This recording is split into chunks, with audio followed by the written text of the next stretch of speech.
Incident at Hawks Hill, a novel by Alan W. Eckert, a Newbery Honor winner and beloved classic. Chapter 1. Benjamin MacDonald was following a mouse. The fact that he was doing so was nothing out of the ordinary for Ben. He often followed mice. For that matter, he followed birds, too, when they'd walk rather than fly, and ground squirrels and snowshoe rabbits, and anything else if he got half a chance. He sometimes even followed insects. The odd thing about it all was not so much that he was following the mouse, as that the mouse was evidently letting itself be followed, without taking alarm and disappearing at once. The little rodent moved along casually, stopping here to sniff, stopping there to pick up and nibble a grain of wheat that had fallen on the barn floor. Now and then standing high on its hind legs to look around while nose and ears twitched delicately as it sniffed and listened. Incredibly, the boy was doing the same thing, emulating every movement of the mouse. He crawled on hands and knees a yard behind the mouse as the mouse walked along normally. Where the mouse dipped its muzzle to sniff something on the rough wooden flooring, so too Ben, when he came to that same spot, would bend until his nose was at floor level, and he would sniff there. When the mouse would nibble a wheat grain, Ben would also, resting back on his haunches and daintily holding the single grain in his fingers, and nibbling in the same manner. At the frequent pauses in its passage, when the mouse would lift its forepaws from the ground and stand there sniffing and twitching its ears, Ben would do likewise, squatting with his feet flat on the floor, knees bent, hands held limply in front of his chest, nose wrinkling as he sniffed, head cocked to one side as he listened. At one point, the mouse gave voice to a high-pitched chirring sound. Immediately, and with incredible accurate mimicry, the same sound came from Ben, hardly any louder than that which the mouse had uttered. The small rodent cocked its head and stared at him, just as it had looked at him a dozen times before. This, since the boy had started following it near the barn door. Ben looked back, his own head tilted in the same way. There was no way of saying how much further this strange little game of follow the leader might have gone, had there been no interruption. But then, annoyingly, feet clumped heavily near the doorway, and the familiar sound of William MacDonald's voice carried through the dimness of the barn's interior. "Ben? Ben! I saw you come in here, so don't try to pretend you're not there. I want you to come outside." The boy had turned his head at the sound of his father's voice, and now when he looked back, the tiny mouse was gone. He frowned and then reluctantly got to his feet and walked toward the door. He followed his father outside and squinted against the mid-morning brightness until his eyes adjusted. Ben's mother was standing at a point about midway between barn and house, looking towards the east. They walked to her. "He was in the barn," MacDonald commented as she glanced at them. "On his hands and knees, as usual." He sounded disgusted. Esther MacDonald shook her head faintly at her husband and then squatted down and held her arms out to Ben, smiling warmly at the boy.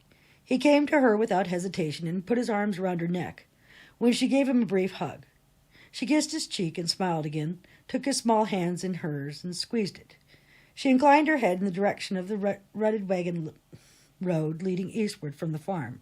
A few hundred yards away, a rider was approaching with a dog trotting along beside his horse. "Mr. Burton's coming," he said. "Your father saw him on the way back from Winnipeg last week, and said then that he'd probably come by in the forenoon today. He's our closest neighbor now, and your father wanted both of us to meet him. We'd like it, Ben, if you'd start taking an interest in people, as well as animals, and I'd like it if you'd shake hands with him like a little man. Will you do that for Mother?" Ben's glance shifted to the rider and then back to her.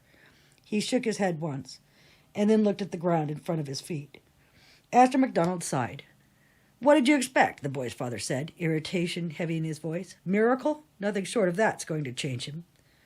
Esther frowned and again shook her head slightly, as she stood and murmured, "Well, he's only a little child yet. Give him time. He'll be all right. It just takes time." Now it was MacDonald who sighed, slapping his hands against his sides resignedly. I know.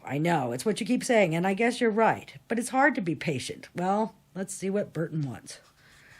George Burton sat easily astride the walking horse as he neared the MacDonalds. The dog accompanying him was a huge, nondescript yellow-gray cur, which gave no indications of friendliness. It was apparent that the horseman was keeping the animal at heel, only with continued low, threatening commands. Burton was a very large man with a massive chest and huge hands. a dense, untrimmed black beard covering the lower portion of his face, and his brows seemed abnormally bushy. Without the distracting influence of the beard brows, his nose might have been somewhat too big for his face, and his chin too weak. But now there was a kind of unkempt ruggedness to his countenance that one might well have expected of the frontier type that this fur trader was. He was a man who caused discomfort in those around him because his eyes never really met those of the person to whom he was talking. It gave the disconcerting impression of shiftiness, insincerity.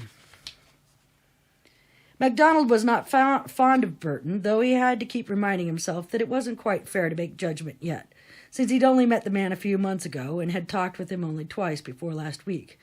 Still, there was something about the man that rankled, a sort of bluff, insincere heartiness and forced joviality that was irritating. The farmer had met Burton with the same dog tagging along beside him last week, while on the way back to Hawks Hill from getting supplies in Winnipeg. It was to Winnipeg that Burton had been heading, and he seemed to be anxious to get there. MacDonald had reined in his team, preparing to chat for a while with a relatively new neighbor, and he had felt a bit miffed when Burton hadn't stopped, but merely said he was in a hurry and had to get on. The dog showed his teeth at MacDonald as they passed, and a deep growl had rumbled in its throat. Burton cursed the animal into silence, but hardly slowed his horse, and it wasn't until after he had passed that he had turned and called over his shoulder that he wanted to talk with the farmer about something and would drop by in the morning next week. It was another little thing that irked Burton. Burton didn't ask MacDonald if it would be all right for him to drop by, but rather told the farmer he'd be there. Undoubtedly, part of the dislike MacDonald felt for this man was due to hearsay. The talk among other neighbors and in town was that Burton was a cowardly man and a bully, that he was something of a ne'er-do-well who had worked for years for the Hudson Bay people until they ran him out for defrauding the company. As near as it could be pieced together, Burton had originally come from around Quebec somewhere and for many years had trapped on his own to the north and west of Winnipeg until his brutality and cruelty towards the Indians made it dangerous for him to travel alone in the more remote areas anymore. It was why, so people said, he took the huge dog with him wherever he went.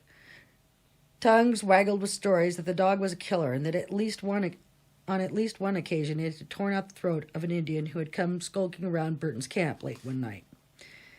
MacDonald strongly doubted the story, but he was still wary of the big unfriendly canine. Burton, so MacDonald was told, had quit his own trapping then and had taken a job as a grader of furs for the Hudson Bay Company. He held that position for 6 or 7 years until, almost by accident, it was discovered that all this time he had been undergrading furs to the seller and then reselling them to the company himself for a much higher figure. He had evidently stashed enough money away through such fraud that when the company fired him, he boasted that he was now going to become a gentleman farmer, and immediately he bought the old Cecil homestead, a farm about 6 miles from MacDonald's and adjoining it to the south. This made him one of MacDonald's closest neighbors now, though William MacDonald would much rather have seen the Cecil family stay on. Edgar Cecil had crippled himself up pretty badly, however, in a fall from his horse, and had felt it was best for his family and himself that he sell out and go back east. MacDonald wished now that he had bought the place, as he had been strongly tempted to. It was good land, and the idea of having Burton as a neighbor did not set too well with him. But, of course, at that time he'd had no idea Burton was to be his neighbor. Well, it was too late now. MacDonald put the hearsay behind him, determined to do his part towards maintaining good relations with a new neighbor. And here at Hawks Hill, with Burton already reining up and dismounting, William MacDonald smiled with considerably more friendliness than he really felt, and shook the visitor's hand. The big dog, he noted, continued standing stiffly, alertly beside the horse. "This is my wife, Astor," MacDonald said, and was pleased to see that at least Burton had the decency to remove his hat as he nodded to her and said, "Ma'am," in greeting. "The older children, John, Beth, and Coral," MacDonald added, "are at school over in North Corners. But this is our youngest, Benjamin." "Benjamin, eh?" Burton said. He smiled broadly and seemed on the point of reaching out for the boy and saying more, when the dog suddenly lunged forward at Ben. It happened so quickly that everyone was taken by surprise. "Lobo!" Burton snapped. He snatched at the dog as it passed him, but missed. Lobo came to a stop just in front of Ben. His lip curled back, exposing yellowed teeth, and a hair-raising growl left his throat. And then, taking them just as much by surprise.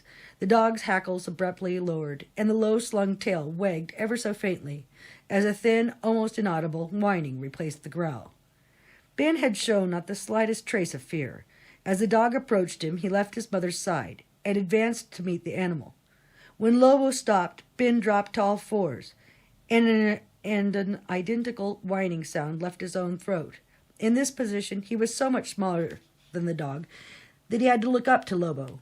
And now, completely oblivious to the people around him, he craned upward to put his own nose close to that of the dog. Lobo whined again, but this time a sound deeper in tone and of a different quality. Immediately, Ben responded with the same whine. The entire little tableau had all happened in a matter of seconds. Burton had paled, but now he reacted and strode forward, took the dog by the scruff, and virtually hurled him back toward the horse, commanding him to sit, stay. When Lobo obeyed, the bearded man turned his attention back to the MacDonalds. "Lord A'mighty, I'd not have believed it," he said, wonderingly. "Lobo ain't never let nobody but me get so close to him. He's been taught to be mean. I swear it scared me half to death. Thought sure to God he'd grab the boy's throat when the little feller stuck his head up like that." He shook his shaggy head and looked at Ben, who was standing up again but still looking at the dog. "Wouldn't give no bets he'd had that much sense, but I reckon Lobo must have knowed the child was just hardly no more'n a baby. How old is the boy there?" MacDonald, not fully recovered and a trifle pale himself, said tightly, "He's 6. 6? Burton was taken aback, and with reasonable cause. Physically, Ben really did look far more to be only 3 or 4 years old, rather than 6. Not only was he unusually short for his age, not very much over 3 feet tall, he was also slight. Burton strode over towards the boy and stood looking down at him, his own massiveness underlining the extreme runtiness of the child. 6, he repeated, grabbing Ben up under the arms and raising him high. "By Henry, boy, you ain't nothing but a little old stick wearing clothes." He bounced the boy a time or two, as a man does when estimating the weight of an object, and then shook his head and added, "Yes, sir, this young'un don't weigh much more than most of the growed-up badgers I've hoisted, and nigh as much as the beavers." The stench of the big man sickened Ben, and the liberties he was taking frightened him.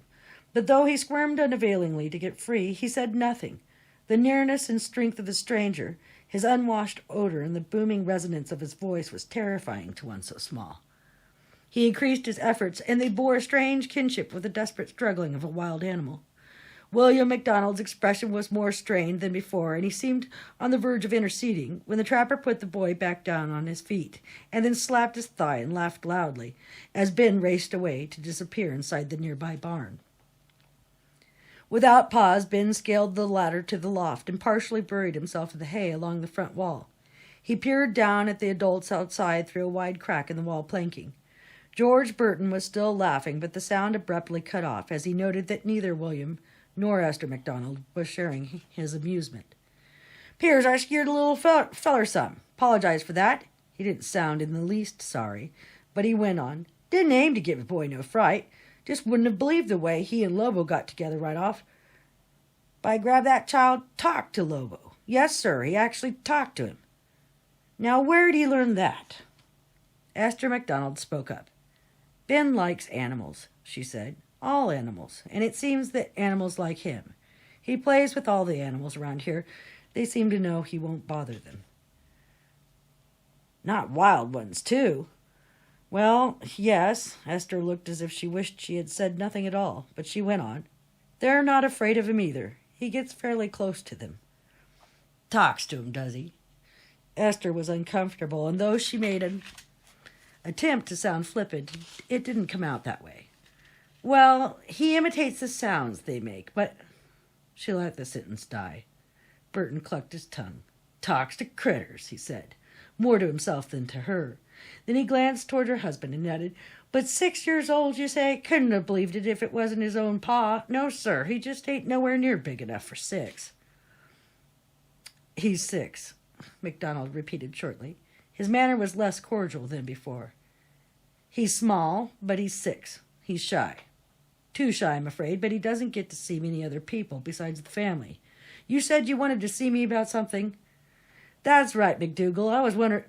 MacDonald, the farmer said tightly, not McDougal. Well, blast before a dumb engine, Bert said, slapping his thigh again and shaking his head. Sure looks like I started out on the wrong track here. Now apologize again. To you and the missus both. What I come here for, Mr. MacDonald, was wondering if you do any trapping on your land. Thawing only a little, MacDonald shook his head. No, he said, we just farm. Mostly wheat and a few vegetables. Raise some sheep, too. Why? Well, sir, I was wondering, us being neighbors now and all, and you not doing no trapping your own self, I was wondering if you mind if I sort of let my string of traps wander over across your land for mine. MacDonald was surprised.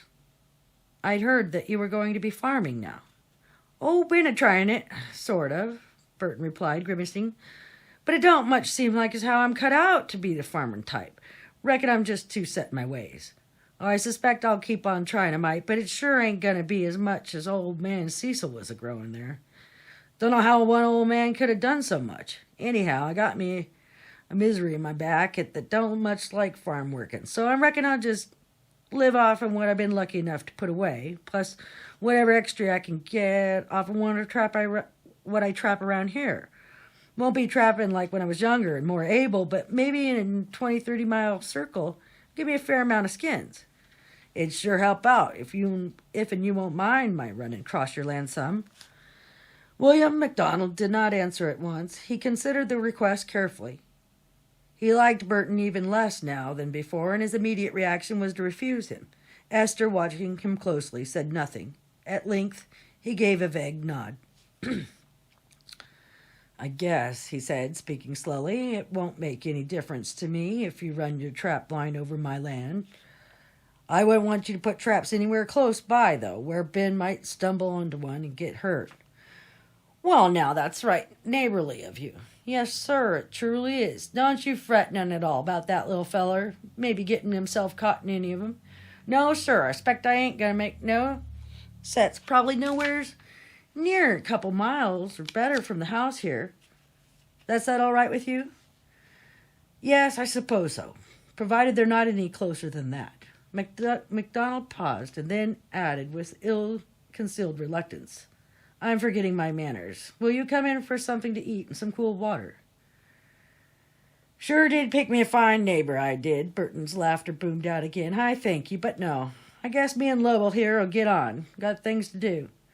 It was a real pleasure meeting you, ma'am. He dipped his head at Esther. I sure ain't one to forget a favor done me like this. He bobbed his head at MacDonald, too, turned and stepped back, and raised himself smoothly onto the saddle. Lobo, come, he commanded. Then nodded a final time at the couple, yanked rather too hard on the reins to turn his mount round, and cantered off down the wagon road. The big yellow-gray dog kept pace easily. William and Esther watched him go, and she spoke softly without looking at her husband. Do you think you should have? I mean, after all the bad things we've heard about him, I don't like him, Will. He scares me. MacDonald shot a quick look at her and shook his head. Just the result of gossip. I never yet have condemned any man on the basis of what people say about him, and I don't intend to now.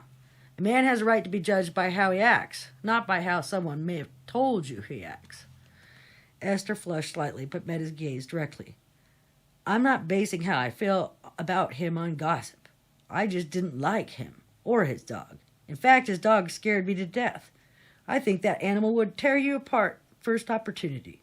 Furthermore, I certainly didn't like the way he snatched Ben up. I didn't think you would either. Well, you're right, I didn't. But, well, maybe it was a little improper for him to do it, honey, but he was just trying to be friendly. And he apologized for scaring Ben. MacDonald sighed and shook his head. For that matter, he continued, I've had Ben act almost as afraid of me, so I don't see how we can hold that against Burton. He paused, but when Esther made no reply, he went on. As for letting the man trap across our property, I can't see what it'll harm. He couldn't get very much right around here. The only beaver we have are way up in the wooded north section in Wolf Creek. Maybe he'll get a marten or an otter or two over there as well, but he indicated the surrounding prairie with a sweep of his hand. He's not apt to get much out there. I suppose he might pick up some wolves or some coyotes, foxes around the prairie dog towns, and he's apt to get some badger there too. But I don't see that that's any loss. As a matter of fact, I wouldn't mind seeing him get rid of some of the badger. You know as well as I that we've lost 2 horses since we've been here because they broke their legs in badger holes. That's true, Esther admitted. Oh, I suppose I'm just being silly, and somehow I took a very strong dislike to that man and his dog. I can't say I'm particularly fond of him or the dog either, but he wasn't asking much, Esther, and the least we can do is start off being good neighbors. He may be living here a long time, and there wouldn't be much sense in commencing an unfriendly relationship with him right in the beginning, over something as minor as this. He put up a hand and cut her off as she started to speak. I know, you're still thinking about how he snatched Ben up and scared him. But there wasn't anything to that, and if Ben was scared, it was more his own fault than Burton's. It seems to me that he should have been much more afraid of the dog than the man. It was just plain stupid for him to get down on his hands and knees like that in front of such an animal. He shook his head disgustedly. I don't know what we're going to do with that boy. Will, don't talk like that, please. She touched his arm gently. Ben's just shy with people, you know that. He spent his whole life so far right here on Hawks Hill. He'll open up and get over it once he starts school next September, you'll see. MacDonald smacked his fist angrily into the palm of his other hand. No, all along that's what we've been telling ourselves, but it's more than just being shy, and it's time we faced up to it, Esther. Something's wrong with Ben. More than just being so small and shy.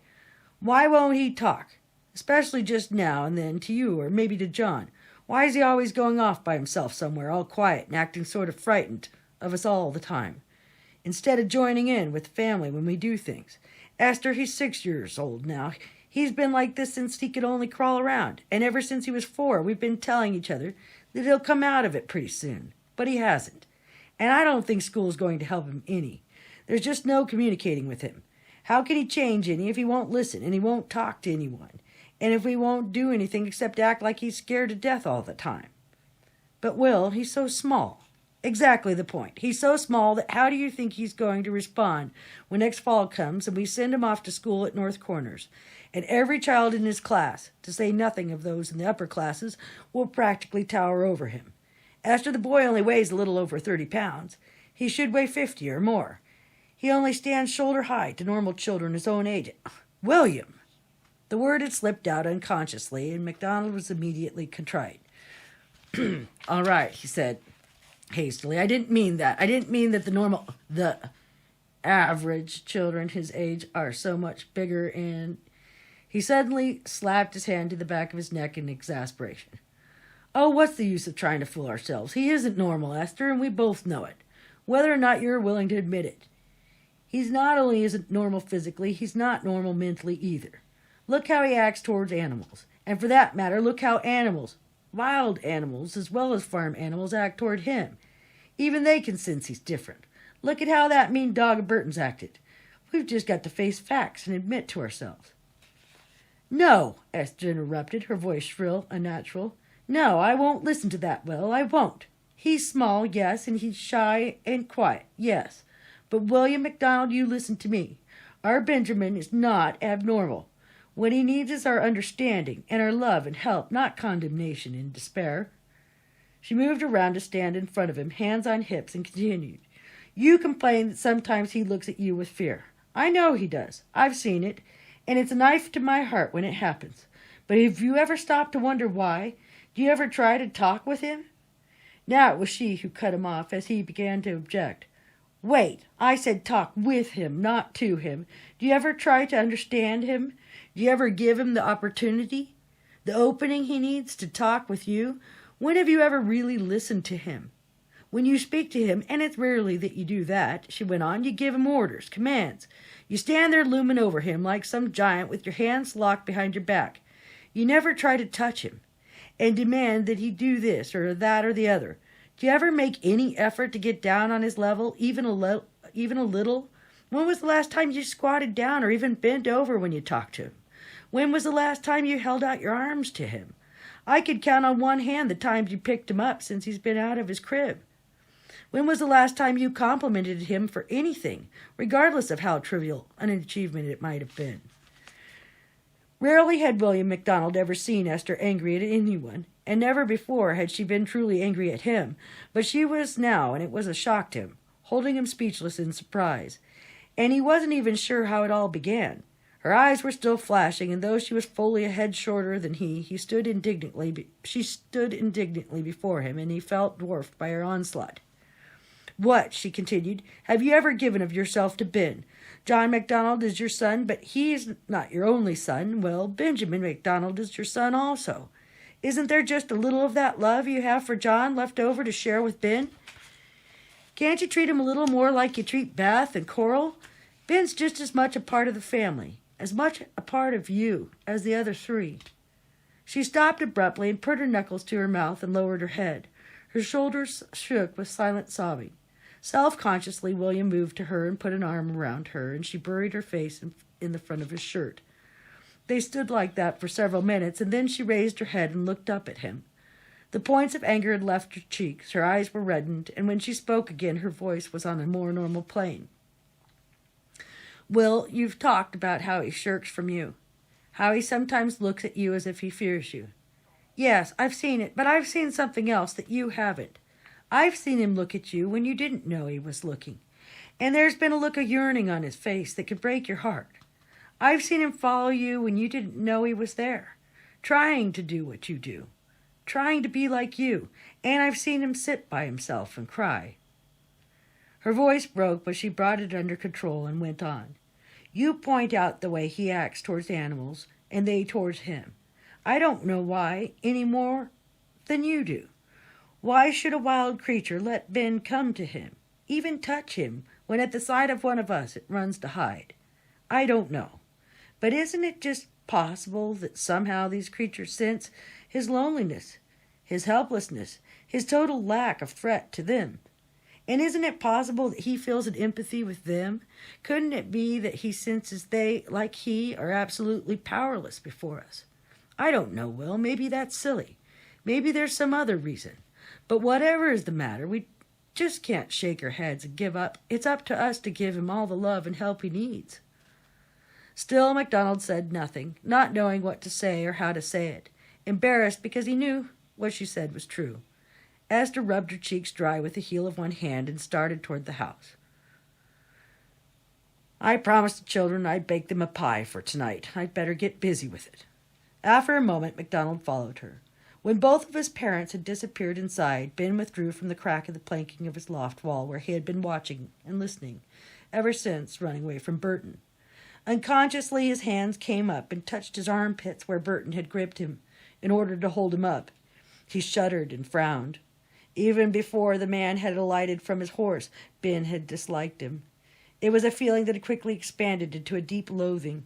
The very smell of the man, though Ben's parents had shown no indication of noticing it, had nauseated him. Now he stripped off his shirt and buried it under the hay. George Burton had touched it. He was determined he would never wear it again. He hadn't fully understood all of the conversation that had taken place below, but he had understood enough of it to know that his father had given Burton permission to trap on their land. The thought of it frightened him, even though he was not entirely sure what it meant. He had never seen a trap, but it was evidently something to catch wild animals with, and it bothered him. And after Burton had ridden off, Ben knew his parents had talked about Ben himself, and he had watched carefully, more absorbed by witnessing the anger of his mother than by the words being spoken. He had never seen her like that, and the very fact that she, who had always been so gentle, could become so angry also frightened him. They had talked about sending him off to school in North Corners next autumn, and well, in a way, Ben wanted to go. After all, didn't Coral, Beth, and John go? Still, the thought of that, too, filled him with concern. He would much rather not go. He would rather keep to himself and simply continue as he was doing, watching and following and mimicking the animals and birds around the farm. In the company of such creatures, he was able to feel not a superiority to them, but rather a sense of belonging, a lack of the fear which so easily flooded him when he was with people, even members of the family. Ben had no idea why he was so afraid of people. He was not, as his father seemed to think, retarded in his mental processes. He was, in his way, quite intelligent. He could think things through very well for his age. and he retained a surprising percentage of what was taught him by his mother and others. It was just that he kept what he learned to himself. He didn't like to talk to people. Somehow he always felt they were pushing him, trying to squeeze more out of him than he wanted to give, or else impatient with what he might have to say. Father was the worst. He was so big and so demanding, so short with Ben, and so, well, sort of threatening. He'd never struck Ben or any of the other children to Ben's knowledge, but the potential always seemed to be there. Coral, closest to his own age, he liked fairly well, and sometimes he even talked with her, though clearly not as much as the 9-year-old sister would have liked. But at least they shared a sort of rapport, and at times that superseded conversation. With 12-year-old Beth, it was another matter. There was absolutely no communication between him and Beth. She tended to exhibit a marked bossiness where he was concerned, and it irritated her when he ignored her. And so he pointedly ignored her all the more. For John, on the other hand, he felt a great attraction, and he often imitated what his brother did, though mostly in such a way that John was unaware of it. John tried to be good to him, to help him where he could. Ben knew it and appreciated it. As a matter of fact, he talked with John far more than with his father, and he often followed John around the farm when the 16-year-old was doing his chores. But even with John, just as with his sisters and father, Ben still felt a sense of wariness and reserve. They were all older than he, knew all he did and more, so what was there for him to say that they would want to listen to? Only with his mother did he occasionally open up entirely, but even then it was only when they were alone together, when the other children were at school and father out working the fields. Then he and mother could talk, and she would read to him from books and explain to him, always gentle, always patient, never raising her voice to him. Without pressing him for reasons, she seemed to understand his love of animals, and she sympathized with his need to keep to himself. Ben left the hayloft with his brow still furrowed by his thoughts. He descended the ladder slowly and walked to the door, where he stood for several minutes before going outside. One of their big white hens was close by, busily scratching the ground with her feet, clucking contentedly and pecking at whatever seeds or insects she managed to dislodge. At once Ben squatted and held his arms tightly against his sides, hands under his armpits, so that his bent arms took on the semblance of wings. Then, still squatted, he sort of waddled toward her. The hen saw him coming and paused, cocking her head. He stopped and cocked his head at her in the same way. She scratched the ground another time or two, first with the right foot, then the left, and Ben did the same.